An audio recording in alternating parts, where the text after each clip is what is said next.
warahmatullahi wabarakatuh. Perkenalkan, nama saya Natasha Salima David dengan NIM 2010702044. Dan saya Diaul Haq Asifa dengan NIM 2010702043. Di sini kami berdua akan menjelaskan materi terkait tentang demensia yang merupakan salah satu syarat ujian praktek neurokognitif. Demensia adalah sindrom penurunan fungsi intelektual dibanding sebelumnya yang cukup berat sehingga mengganggu aktivitas sosial dan profesional yang tercermin dalam aktivitas hidup keseharian. Biasanya ditemukan juga perubahan perilaku dan tidak disebabkan oleh delirium maupun gangguan psikiatri mayor. Selanjutnya, etiologi demensia itu yang pertama ada penyakit Alzheimer, yang kedua demensia vaskular, yang ketiga human immunodeficiency virus atau HIV, yang keempat penyakit Pick, yang kelima penyakit Creutzfeldt-Jakob, yang keenam penyakit Huntington, dan yang terakhir penyakit Parkinson. Dan dari menurut etiologi ini yang paling banyak yaitu penyakit Alzheimer. Patofisiologi dementia masih belum diketahui secara pasti, tetapi diperkirakan terjadi akibat berbagai proses molekular yang menyebabkan hilangnya hubungan sinapsis, kematian, disfungsi sel otak, gliosis, serta inflamasi. Mekanisme molekular yang dimaksud adalah yang pertama, proteinopati. Pada dementia terbentuk protein abnormal di otak, misalnya amiloid dan protein tau pada penyakit Alzheimer. Yang kedua, gangguan neurotransmitter. Salah satu hipotesis menyatakan bahwa pada penyakit Alzheimer terjadi penurunan asetilkolin dan hiperaktivasi reseptor N-methyl D-aspartate atau bisa disebut juga NMDA, yaitu reseptor glutamat. Gangguan homeostasis kalsium.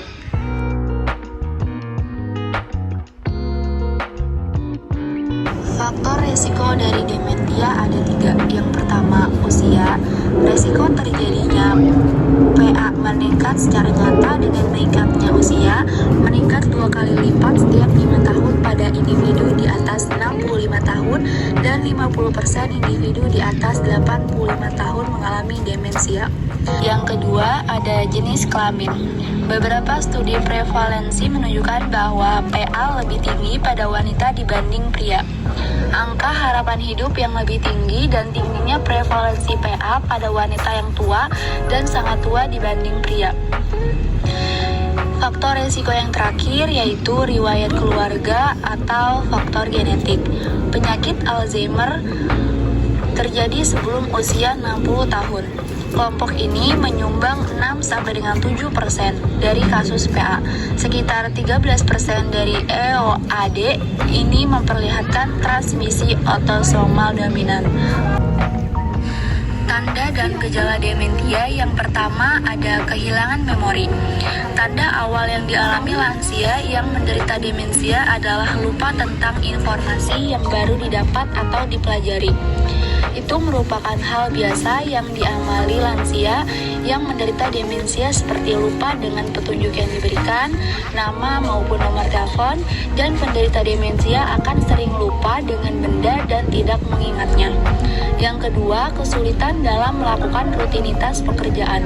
Lansia yang menderita demensia akan sering kesulitan untuk menyelesaikan rutinitas pekerjaan sehari-hari.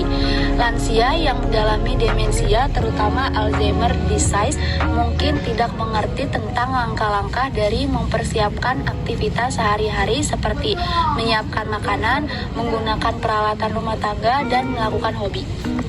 Yang ketiga, masalah dengan bahasa.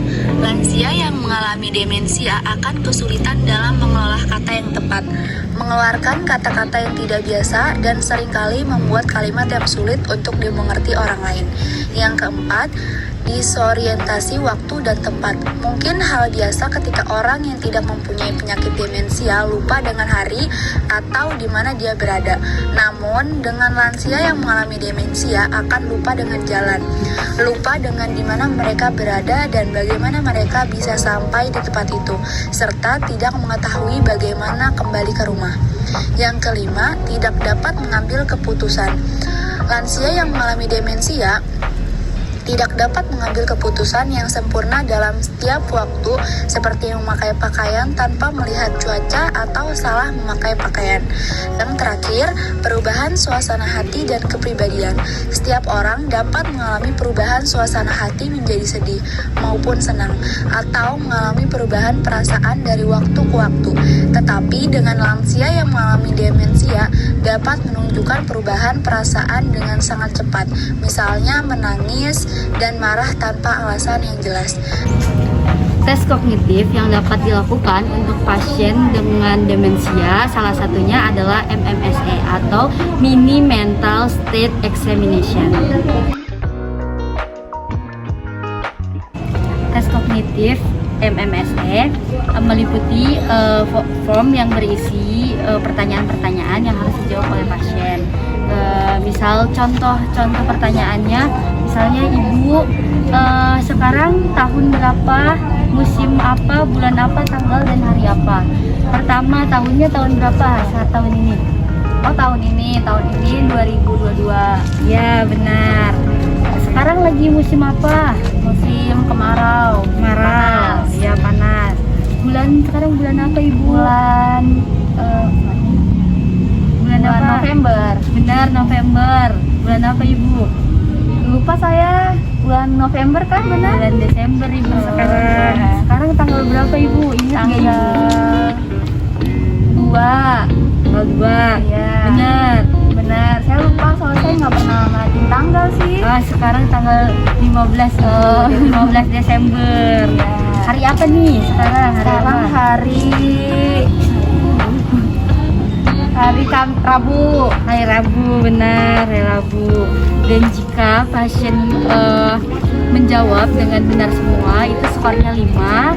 Apabila salah satu dari pertanyaan tersebut tidak bisa dijawab, maka skornya dikurangi 1.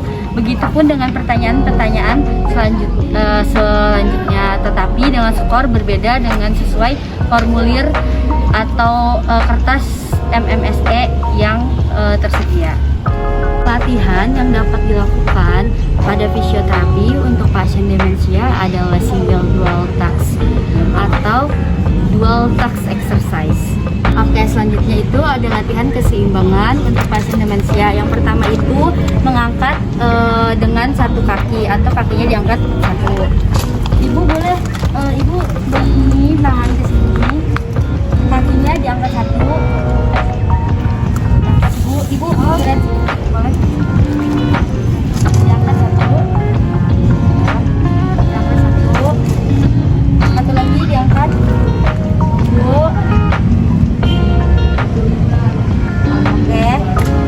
Oke. Yang pertama itu latihan keseimbangan yang pertama. Latihan keseimbangan yang kedua itu berjalan dengan tumit menyentuh jari kaki. Contohnya seperti ini ibu. Ibu jalan tapi tumit ibu menyentuh ibu. Lagi sampai bangku itu ya bu. Nah, iya.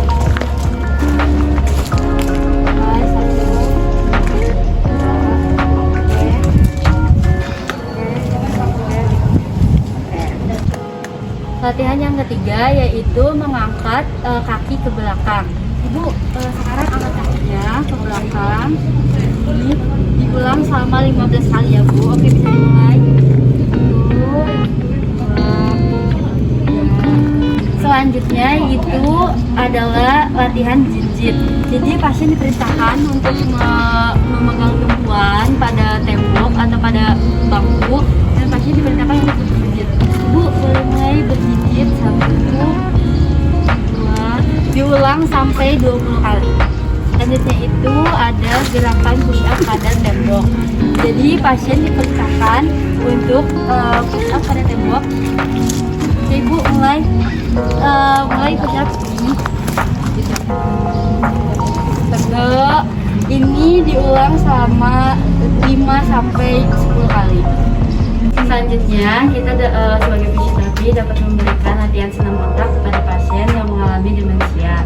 Gerakan yang pertama, Ibu bisa lakuin contohnya seperti ini, Bu. Satu, balik lagi. Ini. Terus.